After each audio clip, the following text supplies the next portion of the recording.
అందరికీ నమస్కారం అండి. 2024 అయిపోతుంది, కొత్త సంవత్సరం రాబోతుంది.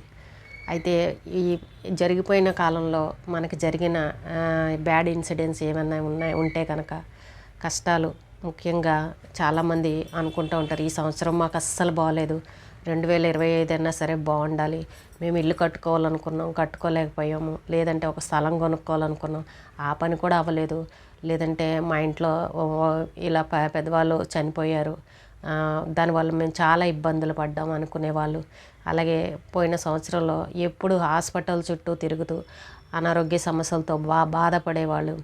అలాగే పిల్లల పెళ్ళిళ్ళు చేద్దామని ఎంత ప్రయత్నం చేసినా కూడా సంబంధాలు కుదరక నిరాశగా ఉన్నవాళ్ళు, ఇలా ప్రతీదీ ఏదో ఒకటి ఇబ్బందులు పడిన వాళ్ళు అస్తమానం తలుచుకుంటూనే ఉంటారు, మాకు ఈ సంవత్సరం అస్సలు బాగాలేదు, నెక్స్ట్ ఇయర్ అన్నా బాగుండాలి అని అనుకుంటూ ఉంటారు. కానీ నిజంగా చెప్పాలి అంటే మనం ఎక్కువగా ఉగాది తెలుగు ప్రజల పండగ ఏది అని అంటే కొత్త సంవత్సరం ఏదేనంటే ఉగాది అనే చెప్పుకుంటాం. కానీ న్యూ ఇయర్ అనేది మాత్రం ప్రతి ఒక్కరిలో నాటుకుపోయింది. కొత్త సంవత్సరం అనగానే మనకి ఎదురుగుండగా కొత్త క్యాలెండర్ కనబడుతూ ఉంటుంది. అలాగే బ్యాంకుల వాళ్ళు కానీ ఫోనుల్లో మొబైల్స్లో ఎక్కడైనా సరే ఈ కొత్తది న్యూ ఇయర్ జనవరి నుండే స్టార్ట్ అవుతుంది కాబట్టి మనం కొత్త సంవత్సరం అని దీన్నే ఎక్కువగా భావిస్తూ ఉంటాం. అలాగే న్యూ ఇయర్ అంటే ఉగాదిని కూడా బాగా సెలబ్రేట్ చేసుకుంటాం. కానీ మన కళ్ళ ముందు కనిపించేది డేట్ల ప్రకారం అయితే మాత్రం న్యూ ఇయర్ అని ఒకటి మైండ్లో ఫిక్స్ అయిపోతాం, కొత్త సంవత్సరం అని. అలాగే పిల్లల్లో కూడా ప్రతి ఒక్కళ్ళు నేను ఈ అలవాటు మానేయాలి, నెక్స్ట్ ఇయర్ ఇది చేయాలి అది చేయాలని కొన్ని పెట్టుకుంటూ ఉంటారు. అలాగే ఉండాలి అని అన్నట్టు 31st వరకు కూడా అవే పాత రోజుల్లాగానే భావించి కొత్త సంవత్సరం రాగానే మార్పు రావాలి నా జీవితంలో అని చెప్పేసి కొన్ని పెట్టుకుంటూ ఉంటారు.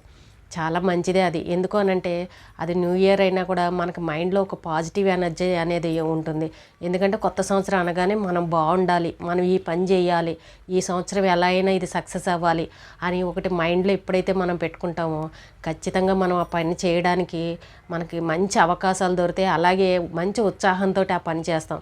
అలాగే నెగిటివ్ అనేది ఎక్కడా ఉండదు, అంత పాజిటివ్గానే ఉంటుంది. కాబట్టి మనం చేయాలనుకున్న పని కూడా విజయం అవుతుంది. కానీ ఇప్పుడు మాత్రం చాలామంది న్యూ ఇయర్ నుండే జాతకాలు చెప్తూ ఉంటారు. మామూలుగా అయితే మనకి ఉగాది నుండి రాశి ఫలాలు ఇవి మన తెలుగువారం అది చూస్తాం.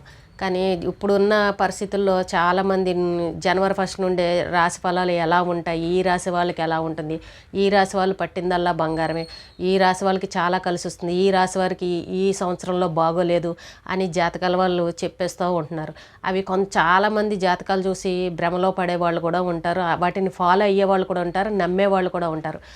నా జాతకం బాగాలేదు ఈ సంవత్సరం, నేను ఏం చేసినా నాకు ముందే చెప్పేశారు, ఆ గురుగారు చెప్పారు ఈ గురుగారు చెప్పారు అని బాగా ఫిక్స్ అయిపోయే వాళ్ళు కూడా కొంతమంది ఉంటారు.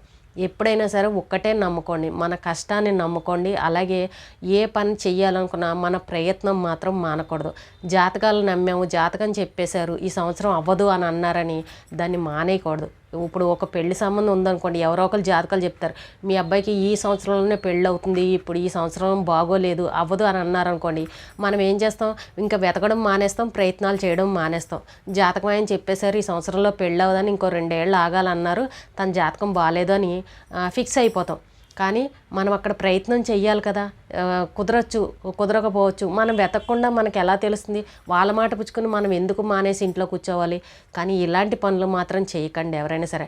దేనికైనా మన ప్రయత్నం మాత్రం ఖచ్చితంగా ఉండాలి, ప్రయత్నం చేయకుండా ఏది కూడా మనం సాధించలేం.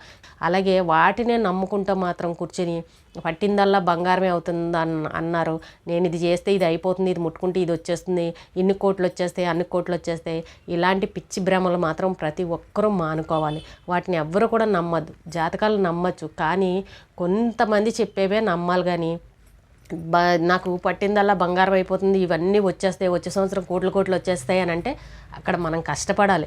కష్టపడకుండా ఏది రాదు. మనం ప్రయత్నం అనేది చేయాలి. మన ప్రయత్నానికి భగవంతుని తోడు కొంచెం అనేది ఉంటుంది, భగవంతుడి హెల్ప్ అనేది ఉంటుంది. ఒక లక్ అనేది అంటారు చూసారా, అలాంటిది మన కష్టానికి కొంచెం తోడయ్యింది అని అంటే మనం చేసే పని విజయవంతంగా అవుతుంది. అంతేగాని మొత్తం జాతకాల వాళ్ళు చెప్పారు కదా అని ఈ సంవత్సరం నాకు ఏది బాగోదని మనం ఇంట్లో ఏ పని చేయకుండా కూర్చుంటే మాత్రం అది అసలు సక్సెస్ అనేది అవ్వదు. కాబట్టి ఇలాగే మూఢనమ్మకాలు నమ్మడం, వాళ్ళు ఇలా చెప్పారు వీళ్ళు ఇలా చెప్పారని ఇలాంటివి మనసులో పెట్టుకుని లేనివి నెగిటివ్గా ఆలోచించడం ఇలాంటివి చేయకండి. కొత్త సంవత్సరం అంటే ప్రతి ఒక్కరికి బాగుంటుంది. దానికి తోడు మన కష్టం ఉండాలి, మనం ప్రయత్నం కూడా ఉండాలి. ఎవరు నెగిటివ్గా ఆలోచించద్దు. అలాగే మీరు ఏదైతే అనుకున్నారో కొద్ది రోజులు ఈ పని చెయ్యాలి అని అనుకుని సగంలో ఆగిపోయిన పనులు కూడా ఉంటాయి. లాస్ట్ ఇయర్లో మీరు ఈ పని మొదలుపెట్టాం, ఆర్థిక ఇబ్బందుల వల్ల కావచ్చు, అనారోగ్య సమస్యల వల్ల కావచ్చు, ఇంట్లో పరిస్థితులు బాగోక ఆ పనిని సగంలో వదిలేసిన వాళ్ళు కావచ్చు, ఏదైనా బిజినెస్ కానీ ఇంకోటైనా కానీ అది ఏదైతే ఉందో దాన్ని ఖచ్చితంగా తిరిగి ప్రారంభించండి. ఒక్కసారి ఫెయిల్ అయిపోయాం కదా అని దాన్ని పక్కన పెట్టాలని మాత్రం అనుకోవద్దు. ఒకసారి ఫెయిల్ అయ్యాము అంటే దాంట్లో మనకు చాలా విషయాలు తెలుస్తాయి. ఎందుకు ఫెయిల్ అయ్యాము, ఇంకోసారి ఇలాంటి తప్పు చేయకూడదు అని అందులో ఉన్న నిజాలు, అందులో ఉన్న లోపాలు ఏమున్నాయో, మనం చేసిన తప్పులు ఏమున్నాయో వాటిని తెలుసుకొని మళ్ళీ కొత్త సంవత్సరంలో ప్రారంభించండి. ఎప్పుడైనా సరే వెనకడుగు మాత్రం వేయద్దు, ముందడుగే వేయాలి. దాని గురించి మళ్ళీ తెలుసుకొని మనం అది సక్సెస్ అయ్యే వరకు వీడకుండా ప్రయత్నం అయితే చెయ్యాలి ఖచ్చితంగా. అంతేగాని ఎవ్వరూ కూడా నెగిటివ్గా ఆలోచించి నాకెవరో చెప్పారు ఈ సంవత్సరం నాకు బాగోదు అని మాత్రం ఎవ్వరూ మైండ్లోకి ఆ విషయాన్ని రానివ్వద్దు, అలా ఫిక్స్ అవ్వద్దు. ప్రతి ఒక్కరు కూడా నేను ఇది సాధించగలను అని అనుకుని ముందుకు వెళ్ళండి. అలాగే ప్రతి ఒక్కరూ న్యూ ఇయర్లో మీరు ఏది చెయ్యాలనుకున్నారో ఆ పనిని ప్రారంభించండి. ఈరోజుకి ఇదేనండి. రేపు మళ్ళీ ఒక మంచి విషయంతో మళ్ళీ కలుద్దాం.